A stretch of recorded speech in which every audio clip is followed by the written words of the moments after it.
I think the other problem was not understanding the issue of the Nile. They would talk about the Nile like the professor, Boutros Ghali. They would talk about the Nile, but it's not talking, it is doing. Yeah. Because the big problem, because the Egyptians are rightly worried about the Nile, which is all right. Now, if you are worried about something, if you are worried about your baby, then you must know the threats to the baby.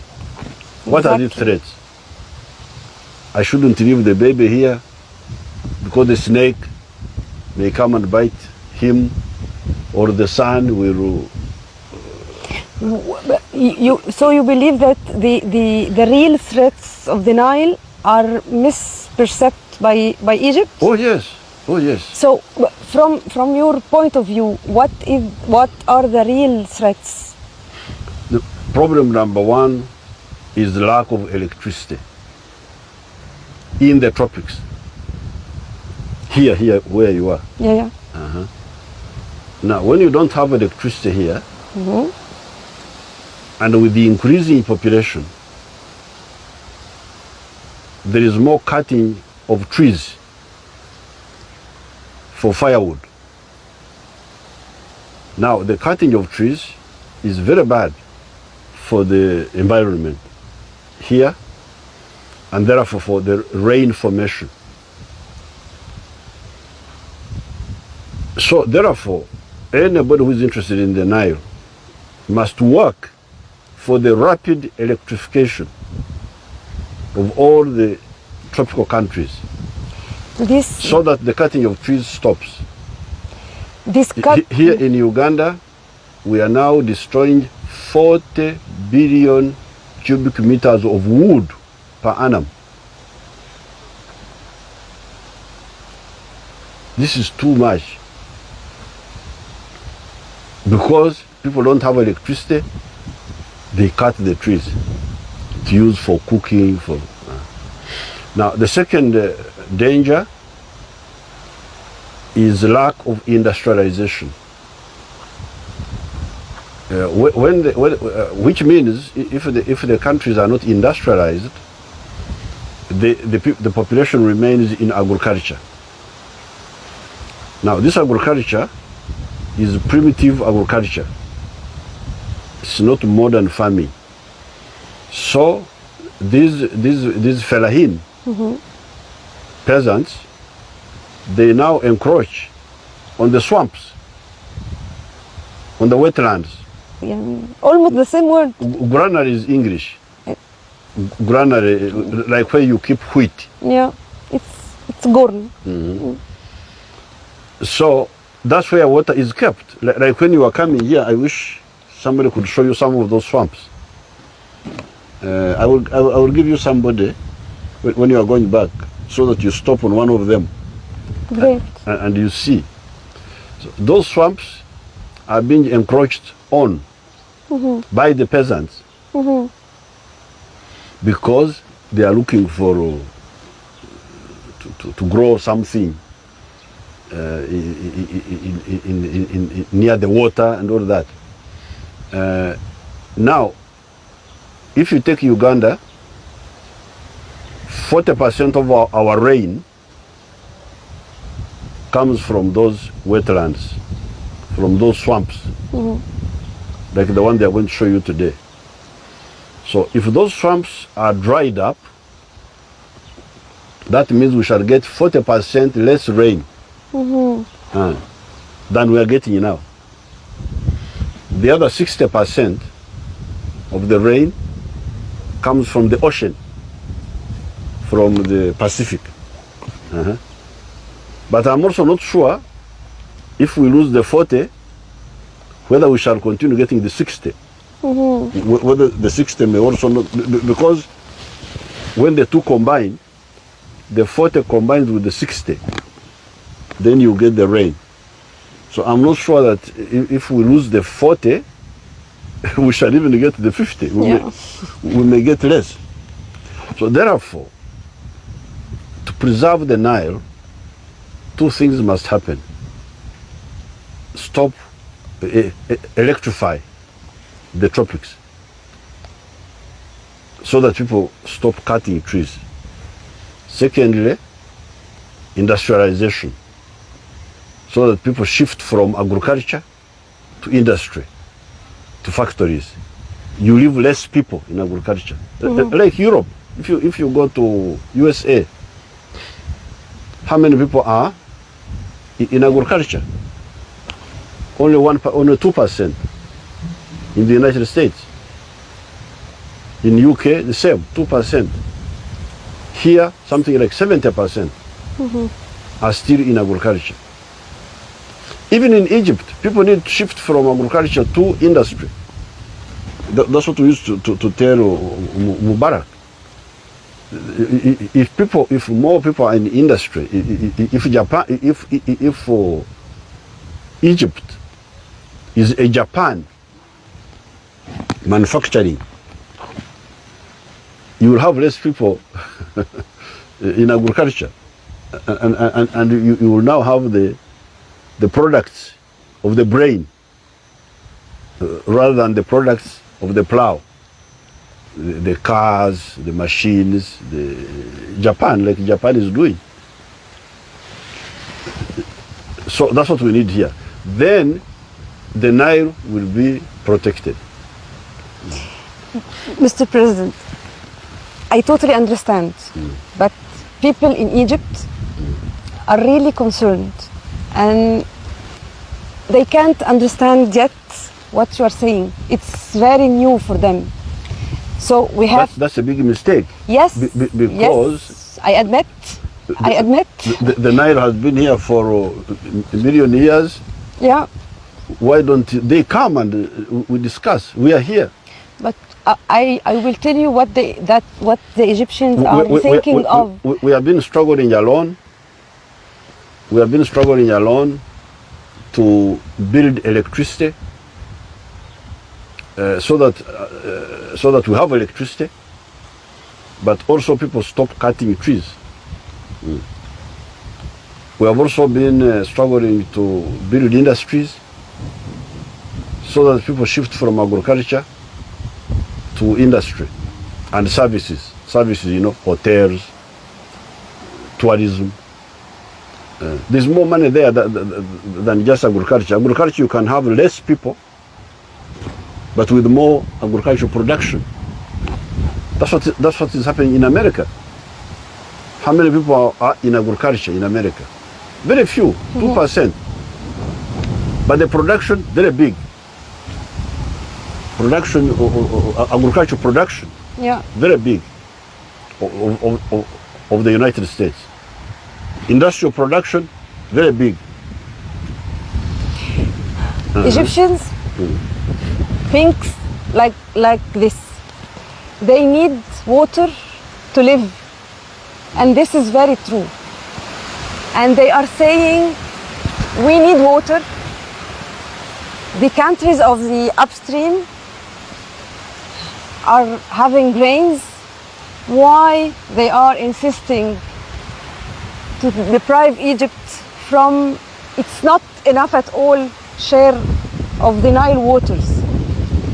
And now you are telling us that the lack of electricity and industrialization in your country are affecting our Nile water. Will affect.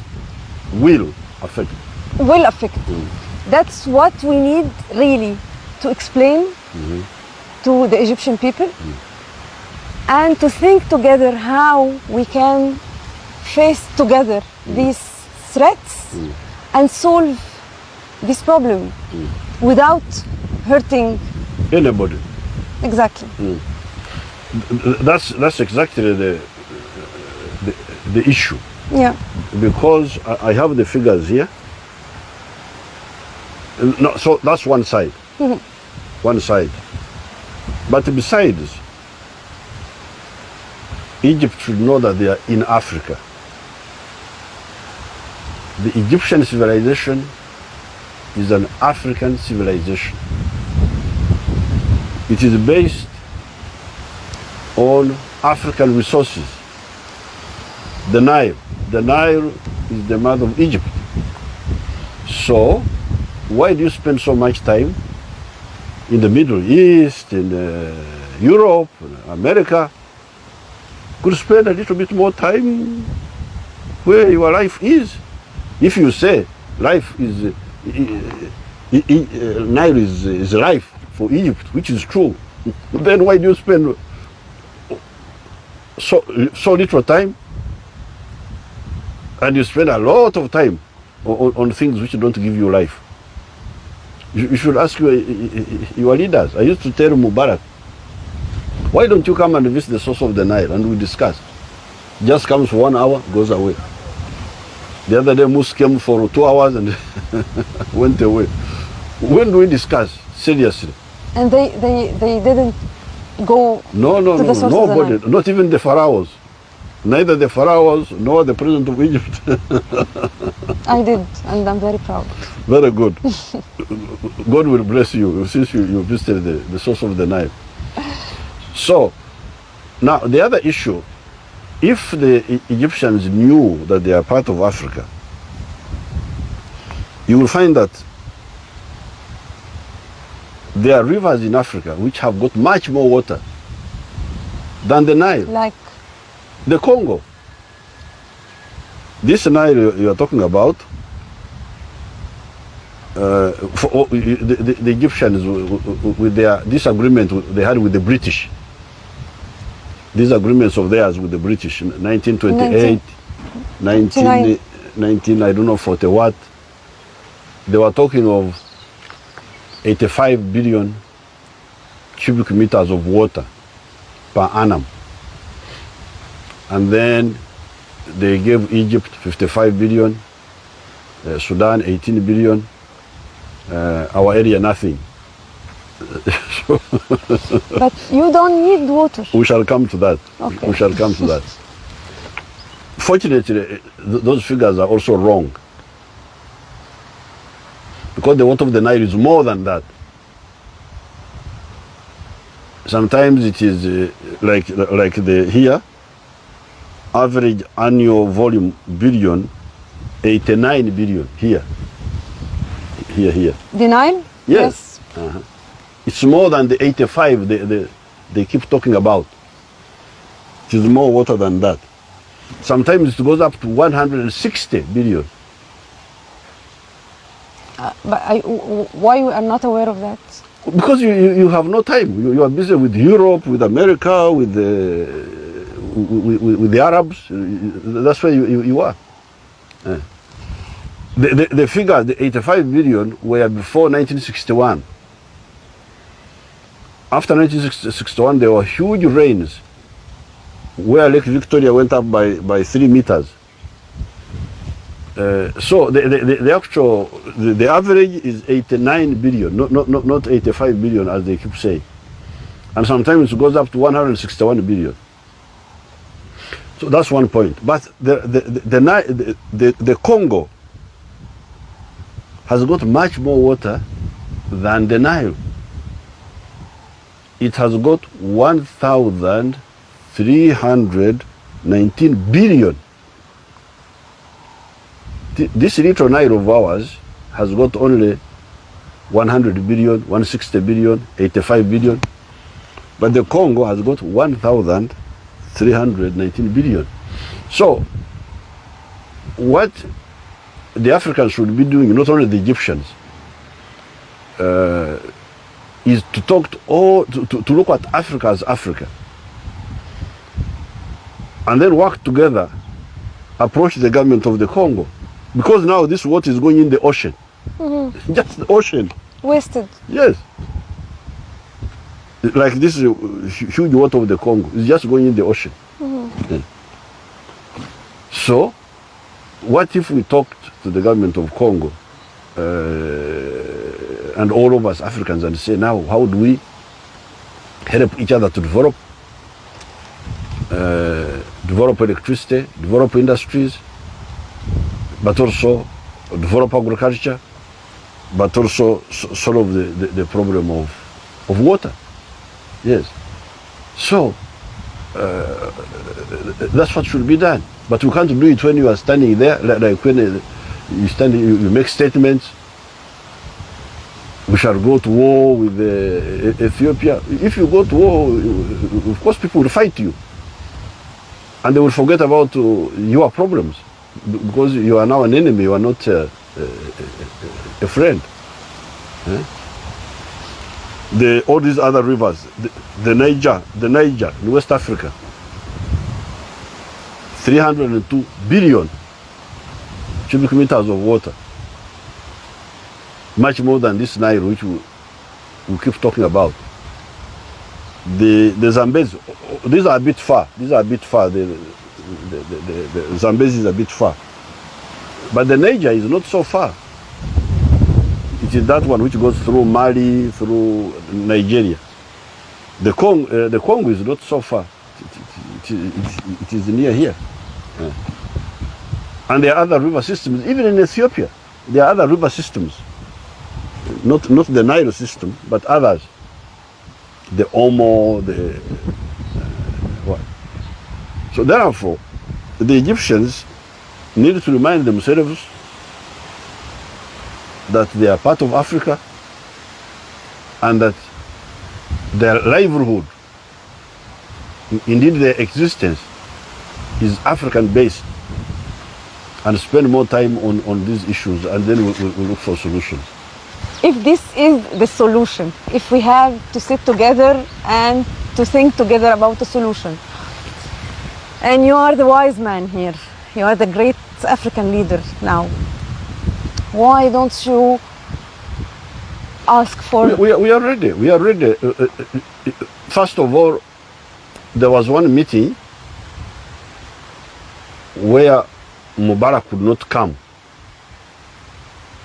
There was one meeting where I don't remember what it was, but Mubarak couldn't come because I think the problems of your problems had started. Mm-hmm. He couldn't come. Now, 7 countries out of the 9 of the Nile, we are about to sign the agreement. These Egyptians here, they came and confused us. They came and said, no, don't sign. You mean the public diplomacy? Yes. They said, don't sign because Egypt is still in problems. Wait, once we solve our problems, we shall come. So we are waiting for you. Now, instead of coming to now that if your problems are settled, instead of coming now, you talk of war. So we are ready. We are ready. I don't know who the chairman of the Nile Valley countries now, but we can talk to them and call this meeting. Why Uganda would be the parent of this meeting, not the Nile Valley organization or the... No. I'm saying that I would talk to the one who is the chairperson of the Nile organization and advise him to call the meeting.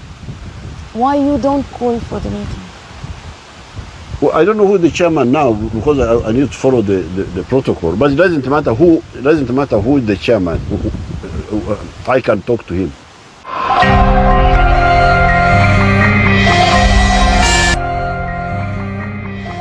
Despite all this, you believe that this agreement is fair for all nations of the Nile Basin or not?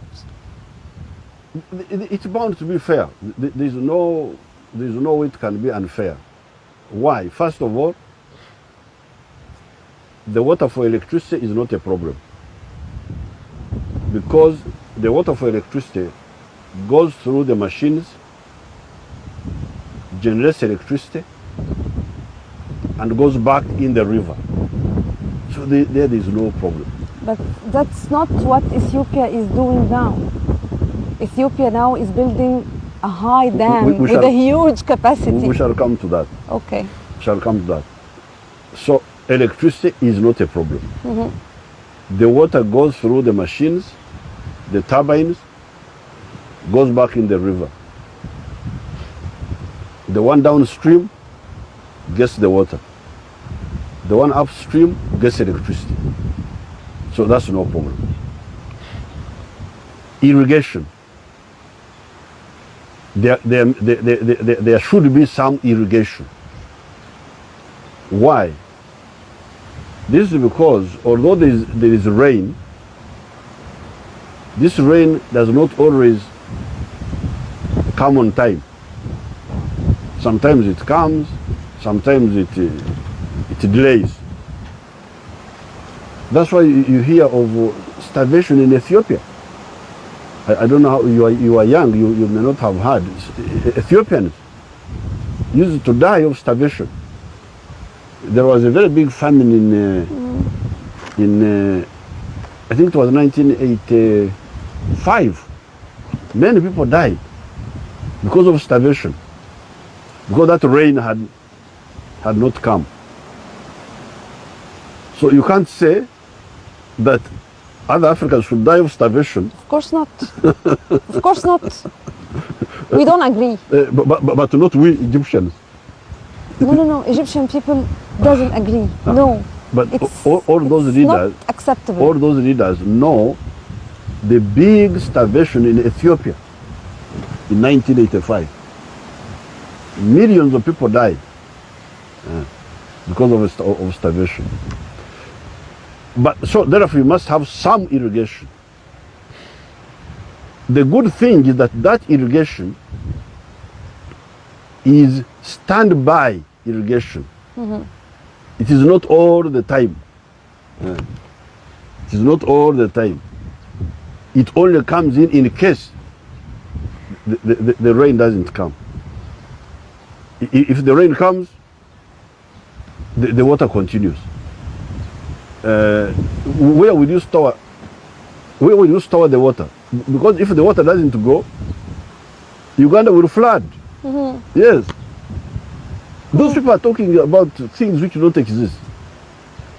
If I don't open the gates of the Nile here, Uganda would flood. In 1961, Lake Victoria went up by 3 meters. And all the piers for the, how do you call them in Arabic? Yes, the way. We are flooded. If there is too much rain and I don't open the gates at the Nile, a lot of land would be flooded. So nobody will keep the water except when it is needed for that standby irrigation. Now coming to the issue of Ethiopia. Yes. I have not studied that issue myself. I have not studied it. I just hear, because we have not met to talk about it. But you could also think about this. Although I have not studied it, you can think about it. If the Ethiopians are building a tall dam, like the one of Aswan, Yes. because Aswan is a high dam. Now, if the Ethiopians are building a high dam, is it necessarily bad for Egypt?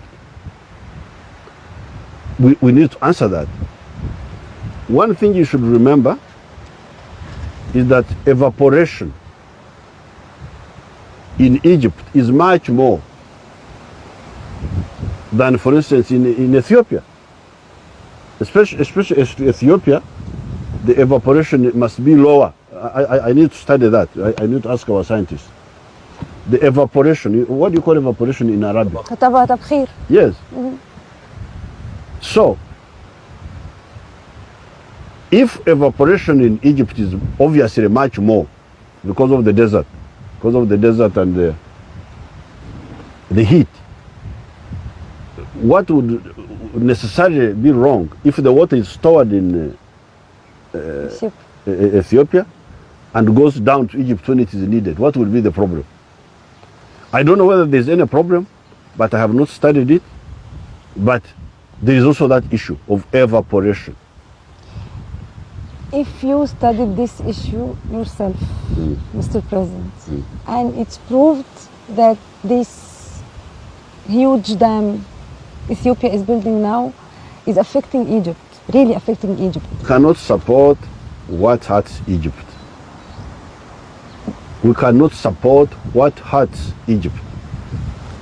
Also, Egypt should not support what hurts the tropics. Definitely. And thirdly, there are many solutions that will be win-win solutions. Like what? Like I have said. The Congo River. First of all, the amount of the Nile water is also not accurately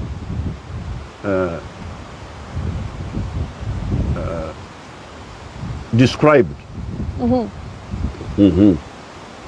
Secondly, talking with other, we may get more water out of this Nile if we manage it well.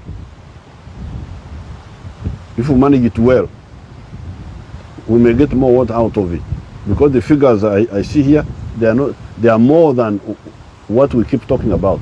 Yeah, Your Excellency, about the statements you called in your speech, your budget speech, chauvinistic. I want to go back to these statements and ask you a few questions about. And you allow me to tell Egyptian people what you said, please. I have seen in the print media statements coming out of Egypt regarding the commendable work of the government of Ethiopia of building dams for electricity in that country. This is what the whole Africa needs to do. And you explain to us why now. Now we understand. That is one reason the economy of Ethiopia has been growing in double digits. Okay. It's therefore advisable that the new government of Egypt and some chauvinistic groups inside Egypt should not repeat the mistakes of the past Egyptian government. First of all, I have to say that these statements Your Excellency called chauvinistic was hurting and humiliating for the Egyptian people, much more than and before being hurting and humiliating for any other African people. And they were immediately condemned and refused totally by the most of the political powers and parties and the most of our writers in the media, in the press, and the public opinion. So I have to say it clear. But my question is, what are the mistakes repeated by the new regime and was committed by the old one? Not caring about the Nile and Africa, just wanting a cow without feeding the cow. Yes, that must be strange science, that the cow will give you milk, but you don't feed it. You just wait for the cow. In the evening you milk. You don't know what's happening to the cow during the day. It is strange thinking. The Nile, in the past, population was very small. So the Nile was just coming by itself. But even that time, you remember in the time of the Bible, there were the 7 bad years and the 7 good years. Yeah. In the Bible. Yeah. And so, in the Quran? In the Quran also. Yes. So now, at that time, of course, the Egyptians didn't have enough information about where the Nile was coming from and so on and so forth. But now we have. So we can know what's good for the Nile and what's not good for the Nile and work on it. But the Egyptian governments don't do this. They just sit there, only come talk about the amount of water. Amount of water is coming from Where? You must know where it is coming from. What's happening there? What's happened to the catchment area? We are here struggling alone with the peasants because of underdevelopment. They are cultivating everywhere, cultivating here, cutting trees, destroying the wetlands, the swamps. Struggling alone, getting loans from the World Bank, doing this, instead of working together. Yes. Those are the mistakes. But when you talk about another sources of water, means that you believe that Egyptian people have the right to have more share of water than the 55 billion cubic meter. No? Well, we need to discuss all that. We need to discuss all that. You see, for instance, in that meeting, we would have to discuss the use of this water, the economic, the best use, the best use. Why can't we sit and say which is the best way? Why? Why we don't sit? Well, for us, we are ready. The last time, it was the Egyptians who asked us to postpone. The revolutionaries, actually, they're the ones who asked us. So you postpone until our problems. So we are waiting for you people. After the troubles, you haven't come back. We are waiting for you. For the people or for the regime? The people in charge of your country. Mr. President, when you say in the same speech, no African wants to hurt Egypt. Yes. However, Egypt cannot continue to hurt Black Africa and the countries of the tropics of Africa. I'll start from the ending. And you allow me to ask why, Your Excellency, you choose Black Africa and not African people, Ethiopian people, the people of the tropics, Africa. Why Black Africa? Because these blacks are the ones who live in these areas, South Sudan, Uganda, Ethiopia, here. But maybe it was not a good word. As Egyptian, I felt that I belong to another Africa. Or Your Excellency wants to tell me that you are from another Africa. We don't belong to the same Africa. That's what I felt. Okay, I'm sorry about that. No, I'm not saying that but that's what I felt. And I don't know if it was a message for us. And you have to get it. In a way, it's a message. In a way, it's a message. Although I don't have to insist on that. It doesn't matter whether you are black or what. So I don't insist on that. So next time I will. But I insist that we are all Africans, and we belong to the same Africa. I accept the amendment. With different colors, different religions, different language, different dialects, but we are all Africans. What's your name? Reem. Reem. I accept Reem's amendment.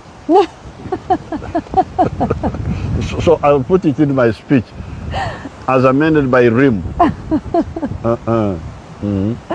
Great. Why we don't make it as our popular constitution? No one wants to hurt anyone. Absolutely. But that's what the Nile Treaty was saying. That's what the Nile Treaty, the proposed Nile Treaty, is the constitution. Yes, we are writing the constitution, the new constitution. Because the constitution which was written in the colonial times, when Africa was not independent, Egypt was independent, because Egypt got independence in 1922. But we were not. Not really.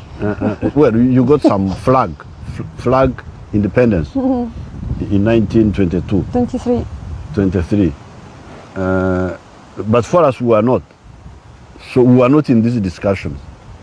The British who were discussing with your people didn't care, didn't even know.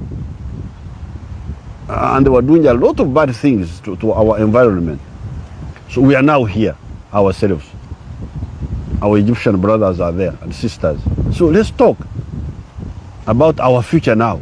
What are you fearing? We are all here, we shall talk. But the base is the base of our constitution is no one wants to hurt. Absolutely. Absolutely. I can't support anybody who wants to fight Egypt. I cannot support him. What about the Nile House? Well, it's a good idea. For me here, I support it. It's about what? It's about a house for all Africans? No, it's not just a house. It's about the win-win use. You know that concept of win-win? Sure. Yeah. Win-win. A win-win formula. How do you say it in Arabic? من غير مكسب ولا الكل كسبان. الكل كسبان. Okay. So you go and tell them. That means that we all have the same rights, Yes. the same obligations. Yes. Absolutely. The Nile House will be where? Here in Uganda, in Egypt, in Ethiopia? Well, it must be Many Nile houses. Yes, you may actually have to have many, because it is true that you can have it in Jinja, where you were. You have another one in Ethiopia, another one in Egypt. But the Nile system starts in Burundi. Yeah. That's where the Nile system starts. The tributaries of the Nile, which go into Lake Victoria, they are not only here. There are some which are here, but others are in Burundi, others are in Rwanda, others are in Kenya, others are in Tanzania. That's the whole Nile system. So we may have to actually have to think of many, a number of Nile houses. If we sit and talk and negotiate, means that we are not stick to the articles of Entebbe agreement? It was signed by the 7, but not the 2, not Egypt and Sudan. Yeah. Well, let's look at it. What was Egypt objecting to? Let's study. What was the problem? 3 articles. The three articles.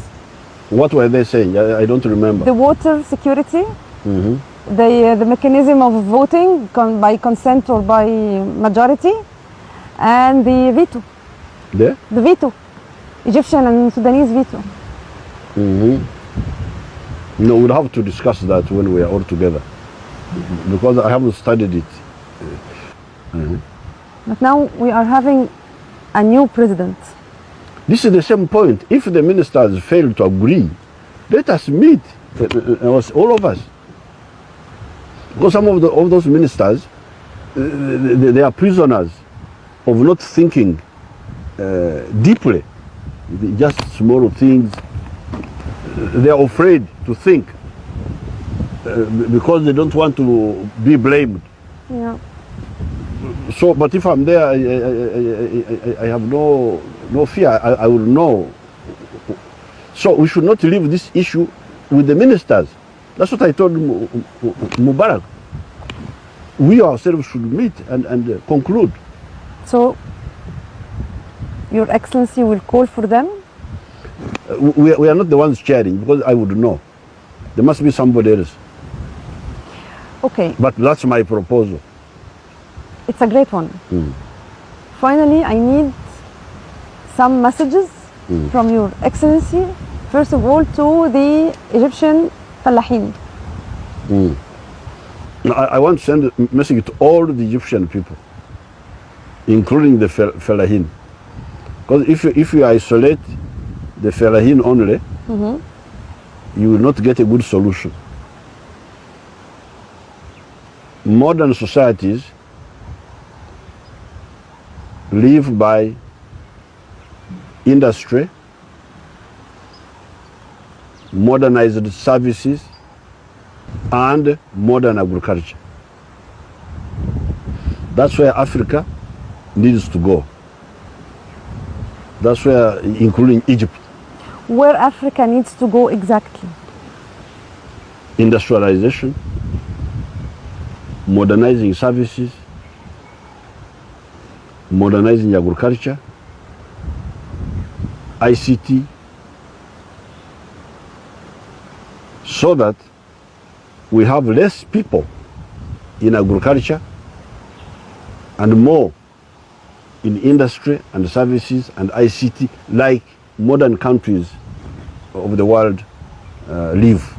Like that is the structure now of the society in the United States, in Europe, in Japan, in South Korea. You know, a small country like South Korea, which came up. So that's where we all need to go, so that the Fellahin also need to graduate to become modern farmers. Not to remain Fellahin, or peasants here. We need to develop middle class, skilled working class societies. The society needs to change. yeah. Like the society in Egypt, in Africa, in Europe changed. You believe that we as nations and people of the Nile Basin, we can achieve socio-economic development equally? Thank you very much. You have now helped me. Social economic transformation. Those words. Social economic transformation. Using equally Absolutely. the resources of the Nile water. Absolutely. Absolutely. I need a statement. We need the countries of the Nile Basin on an equitable basis, without hurting anybody, need to carry out socio-economic transformation, to go from, to use the words of Lee Kuan Yew. Do you remember Lee Kuan Yew? Lee Kuan Yew was the Prime Minister of Singapore. And he used the words to go from third world to first world. Yeah. The Nile Basin countries need to go from third world to first world countries. And they can. And they can. Together. Using the resources of the Nile without hurting anybody. Final word to the Egyptian people. The Egyptian people should be sure that we here in the tropics will not hurt Egypt. And we shall never, we the revolutionaries of Uganda, shall never support anything that hurts Egypt. But similarly, Egypt should not support anything that hurts the upstream countries. Your Excellency President Yoweri Museveni, President of the Republic of Uganda, thank you so much. Thank you. Shukran. شكرا جزيلا. شكرا جزيلا. Thank you.